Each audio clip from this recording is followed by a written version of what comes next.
ओम नमो भगवते वासुदेवाय. सार्थ सुबोध ज्ञानेश्वरी. लेखन आणि वाचन सौ मनीषा भास्कर अभ्यंकर, महाराष्ट्र, मिरज 416410. अध्याय 5. कर्मसन्यास योग. भाग 24 आहे. विषयातून मिळणारे सुख हे खरे सुख नाही. भाग पहिला. ओव्या आहेत 110 ते 112 आणि गीतेचा श्लोक आहे 22. भगवंत ज्ञानी मनुष्याची लक्षणे सांगत आहेत. ज्ञानी मनुष्य हा आत्मानंदात मग्न असतो. तो इंद्रियांच्याकडून मिळणाऱ्या सुखाकडे धावत नाही, असे मागच्या श्लोकात त्याचे लक्षण सांगितले. आता हे विषय सुख कसे आहे त्याचे वर्णन करताना भगवंत म्हणतात. श्लोक 22. ये हि संस्पर्शजा भोगा दुःखयो नय एवते आद्यंतवंतः कौंतेय न तेषु रमते बुधः. विषय व इंद्रिये यांच्या संयोगाने उत्पन्न होणारे भोग दुःखालाच कारण होतात. त्यांना आदी आहे व अंत आहे. हे कौंतेय, ज्ञानी पुरुष त्यांच्या ठिकाणी रममाण होत नाहीत. जिही आपणपे नाही देखिले त्याची ही इंद्रियार्थी रंजेले, जैसे रंकका आळू कैले तुषाते सेवी. ज्याप्रमाणे भुकेलेला दरिद्री पुरुष कोंडा खातो, त्याप्रमाणे ज्यांनी आत्मस्वरूपाचा अनुभव घेतला नाही तेच या विषयात रंगतात. ना तरी मृगे तृषा पीडिते संभ्रमे विसरोनी जळाते, मग तोय बुद्धी बरडीते ठाकून येती. अथवा तहानेने त्रस्त झालेली हरणे भ्रमाने खऱ्या पाण्याला विसरून मृगजळाला पाणी आहे असे समजून मार्गानावरच येऊन पोहोचतात. तैसे आपणपे नाही दिठे जयते स्वसुखाचे सदा खराटे, तयसीची विषय हे गोमटे आवडती. तसेच ज्याला आत्मस्वरूपाचा अनुभव नाही, अर्थात ज्यांच्या ठिकाणी स्वरूपानंदाचा नेहमी पूर्ण अभाव असतो, त्यालाच हे विषय सुखरूप वाटतात. ज्ञानी आत्मानंदात मग्न असतो.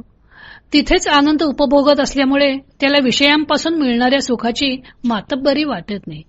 विषयांपासून मिळणारे सुख निकृष्ट दर्जाचे का असते ते सांगताना भगवंत म्हणतात की इंद्रिये व त्यांचे विषय यांच्या संयोगापासून मिळणारे भोग हे दुःखाला कारणीभूत होणारे असेच आहेत. कारण त्यांना आदी व अंत आहेत, म्हणजे सुरुवात आहे आणि शेवट आहे. ज्याला शेवट आहे ती गोष्ट दुःखदायक असणारच. त्यामुळे ज्ञानी तेथे रमत नाहीत. ज्याला आदी व अंत आहे ते क्षणभंगुर आहे व जे जे अशाश्वत आहे ते दुःखाला कारणीभूत होणारे आहे, असा वेदांताचा सिद्धांत आहे.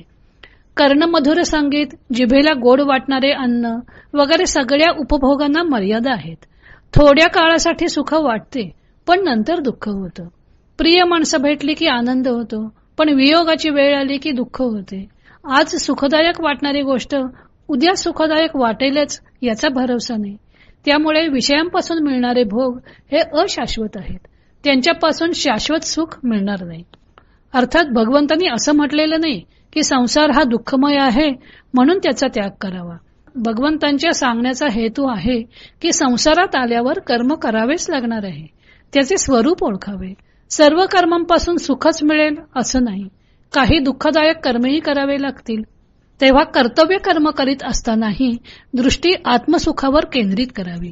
ऐंद्रिय पातळीवर मिळणाऱ्या सुखात ज्ञानी रममाण होत नाहीत. संसारात आल्यावर सुखदुःखे येणारच आहेत, पण म्हणून ती टाळण्याकरता त्यांच्यापासून पळून जाणे हा काही मार्ग नाही. कारण एका दुःखातून बचावण्याकरता पळून गेले तर दुसरे दुःख दत्त म्हणून पुढे ठाकलेले असते. तेव्हा पळून पळून किती पळणार. त्यामुळे सर्व सुख दुःखांचे मूळ असणारे कामक्रोध यांना टक्कर देत येणाऱ्या सुखदुःखांची पर्वा न करता त्यांना धैर्याने तोंड देणे हाच खरा योग्य मार्ग आहे. ज्ञानदेवांनी या श्लोकावर 13 ओव्यांची टीका लिहिलेली आहे. त्यातील पहिल्या 2 ओव्यात त्यांनी विषयात कोण रंगते व त्याचा परिणाम काय होतो ते सांगितले आहे. अज्ञ मनुष्य ज्यांना आत्मस्वरूपाचा अनुभव नाही तेच विषयामध्ये रंगतात. त्यासाठी त्यांनी उदाहरण दिले आहे भुकेलेल्या दरिद्री मनुष्याचे. मुलखाचं दारिद्र्य, जवळ पैसा नाही, धान्य नाही, असा मनुष्य भूक लागल्यावर कोंडा सुद्धा मोठ्या आवडीनं खातो. अज्ञ मनुष्याचे विषय सेवन हे त्या दरिद्री मनुष्यासारखे आहे.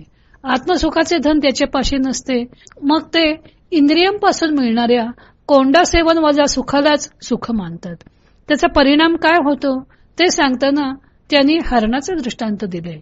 वाळवंटी प्रदेशात फिरणारी हरणे तहानेने व्याकुळ होतात तेव्हा मृगजळातील पाण्यालाच खरे पाणी मानून ते मिळवण्याचा खटाटोप करत असतात आणि त्या मृगजलामागे धावत असतात. शेवटी ती माळरानावर येऊन पोचतात, म्हणजे पुन्हा वृक्ष प्रदेशातच येतात. ना खायला चारा, ना प्यायला पाणी. तसेच अज्ञ लोक विषयांपासून मिळणाऱ्या सुखाला खरे सुख मानतात व ते मिळवण्याचा आटोकाट प्रयत्न करतात. पण विषय सुखाने त्यांची तृप्ती होतच नाही व त्यांचे धावणे काही थांबत नाही. विषय सुख मिळवता मिळवता त्यांना जन्म मृत्यूचे माळरान लागते की त्या धावण्याचा अंत शेवटी दुःखातच होतो. त्यामुळे वास्तविक हे विषय सुख स्वरूप नाहीत, पण अज्ञ माणसाला तेच सुखदायक वाटतात. विषयांमध्ये सुख आहे हे म्हणणे कसे फोल आहे ते पुढे ज्ञानदेव प्रतिमा मालिकांमधून स्पष्ट करणार आहेत. तो भाग आपण उद्या पाहू.